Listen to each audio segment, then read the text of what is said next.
इमाम जाफर सादिक अलैहिस्सलाम इरशाद फरमाते हैं कि लोगों के नमाज और रोज़ों से धोखा मत खाओ, क्योंकि कभी भी इंसान नमाज और रोज़ों का इस कदर बाज़ औक़ात आदी हो जाता है कि अगर कभी छूट जाए तो उसको वहशत यानी वो घबराने लगता है।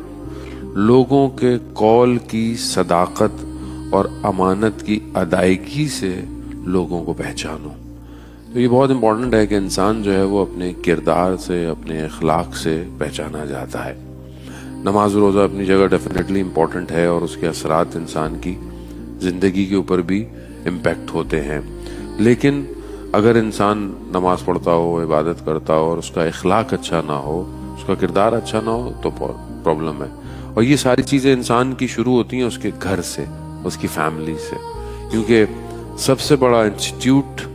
किसी के लिए उसका घर होता है। घर अगर बेहतर है तो वो बाहर भी बहुत सारी चीज़ों को मैनेज कर लेता है,